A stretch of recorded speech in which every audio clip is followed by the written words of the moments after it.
بسم اللہ الرحمن الرحیم۔ آج ہم معالجاتی نفسیات کلینکل سائیکالوجی چیپٹر 2 کو سٹارٹ کریں گے۔ اس میں ہم بنیادی طور پر دیکھیں گے کہ کلینکل سائیکالوجی کا تعارف کیا ہے، کلینکل سائیکالوجی کا مقصد کیا ہے، اس کی وسعت کیا ہے، اور کون کون سے طریقہ علاج جو ہیں وہ کامنلی استعمال کیے جاتے ہیں نفسیاتی بیماریوں کے حوالے سے۔ اس کے علاوہ ہم اس کے مختصر تاریخ دیکھتے ہیں کہ کلینکل سائیکالوجی کی ابتدا کہاں سے ہوئی اور کن کن مراحل سے گزرتے وقت کلینکل سائیکالوجی آج ہمارے پاس جو ہے وہ جدید ترین حالت میں موجود ہے۔ اس کے علاوہ ہم اس کی اہمیت دیکھتے ہیں، اور وہ اہمیت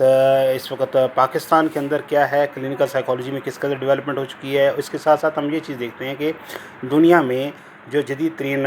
ریسرچز ہو چکی ہیں ان میں کلینکل سائیکالوجی کو کس طرح سے پیش کیا گیا ہے اور کن کن حالات اور واقعات میں کلینکل سائیکالوجی اپنا مثبت رول پلے کر رہی ہے۔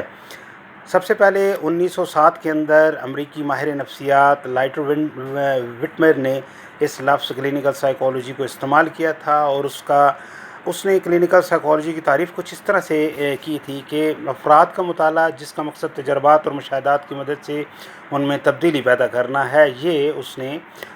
سب سے پہلے کلینکل سائیکالوجی کی تعریف بتائی تھی۔ یعنی کہ ہم کسی بھی انسان کے اندر اس کا جب بیہیویئر دیکھتے ہیں جو کہ نارمل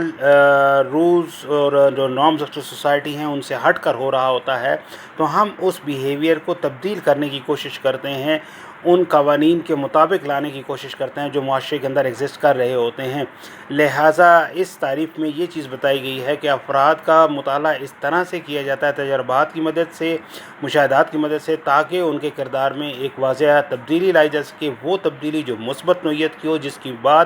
وہ اپنے آپ کو معاشرے میں ایک نارمل فرد کے طور پر پیش کر سکیں۔ امریکن سائیکولوجیکل ایسوسی ایشن والے جو ہیں انہوں نے معالجاتی نفسیات کو ڈویژن 12 میں رکھا ہے، ڈویژن 12 دیا ہے، اور ان کے مطابق کسی بھی معالجاتی نفسیات جو ہوتی ہے وہ کسی بھی فرد کو کہ عدم مطابقت کے کردار کو سمجھنے، اس کے اندر جو معذوری موجود ہوتی ہے یا ذہنی یا جسمانی یا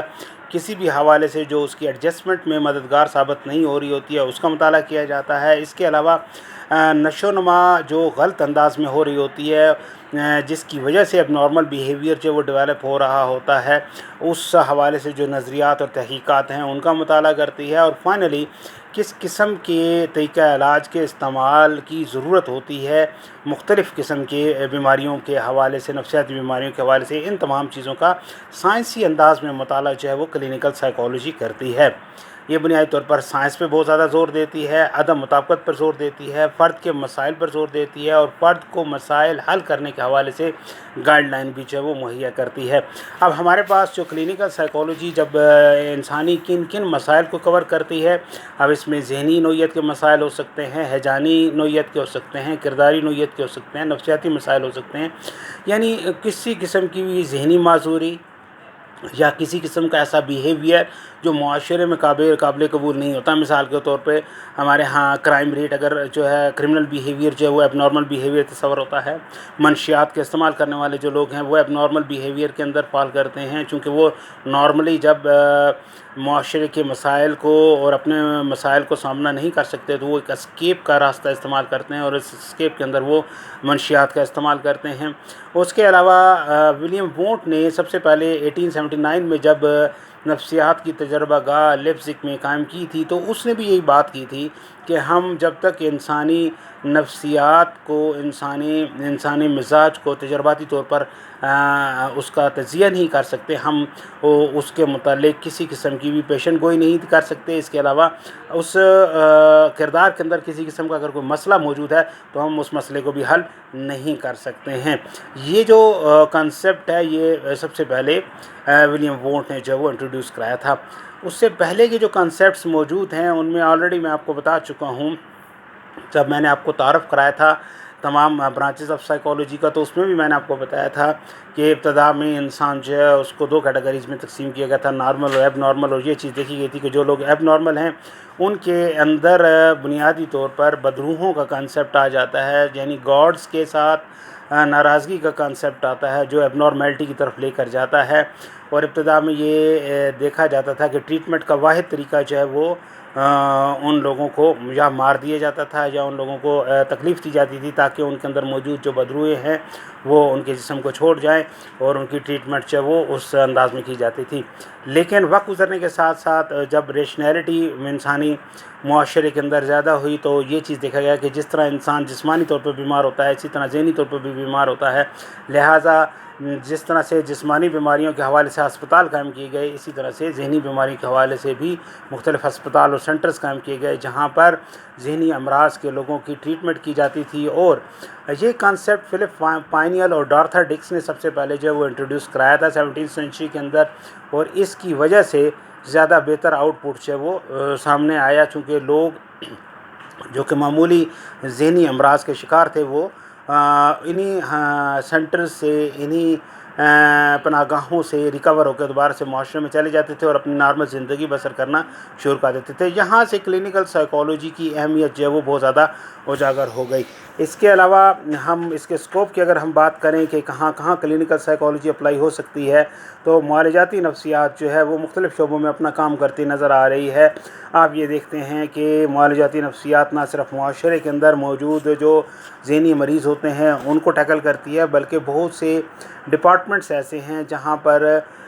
بعض اوقات لوگ اپنے آپ کو ایڈجسٹ نہیں کر پاتے تو وہ مختلف قسم کی ذہنی تناؤ اور پریشانیوں اور ڈپریشن اور ٹینشن کا شکار ہو جاتے ہیں. ان لوگوں کو بھی ان کے ماحول کے مطابق ایڈجسٹمنٹ کرنے میں کلینکل سائیکالوجی مددگار ثابت ہوتی ہے. اور ایک ماہر نفسیات جو ہوتا ہے, معالجاتی ماہر نفسیات ہوتا ہے, اس کا بنیادی مقصد ہی یہ ہوتا ہے کہ اگر کسی قسم کی کوئی ذہنی پریشانی, پرابلم, خرابی یا ٹینشن جو وہ انسان کے اندر موجود ہے تو اس ٹینشن یا پریشانی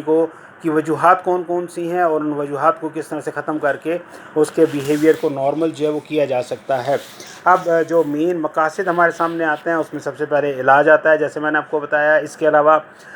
یہ ہسپتالوں کے اندر کلینکل سائیکالوجی جو سائیکالوجسٹ ہیں وہ اپنا رول پلے کرتے ہیں. یہ سرکاری اسپتال ہوں یا نجی اسپتال ہوں, ان تمام ہسپتالوں میں پرائیویٹ کلینکس کے اندر علاج و معالجہ کی سہولتیں جو مہیا کی جاتی ہیں جن کی مدد سے جو ہے وہ بہتر طور پر ٹریٹمنٹ کی جا سکتی ہے. اس کے علاوہ تعلیمی سطح پر نہ صرف کلینکل سائیکالوجی کو پڑھایا جاتا ہے ان اسٹوڈنٹس کو جو کہ کلینکل سائیکالوجی میں انٹرسٹڈ ہیں, بلکہ اگر کسی قسم کے ذہنی امراض جو ہیں وہ اسٹوڈنٹس کے اندر ایگزسٹ کرتے ہیں تو ان کو کس طرح سے ریموو کرنے کے بعد اسٹوڈنٹس کو اس قابل بنایا جائے کہ وہ اپنی پوٹینشیل کو استعمال کرتے ہوئے, اپنی صلاحیتوں کو استعمال کرتے ہوئے بہتر طور پر اپنے آپ کو معاشرے میں پریزنٹ کر سکتے ہیں. فلاحی اداروں کی بات کی جاتی ہے. ذہنی امراض کے علاج میں اپنی خدمات سر انجام دیتے ہیں فلاحی ادارے. عمر رسیدہ لوگوں کے لیے اکثر یہ بنائے جاتے ہیں, اب نارمل لوگوں کے لیے یہ بنائے جاتے ہیں. وہاں پر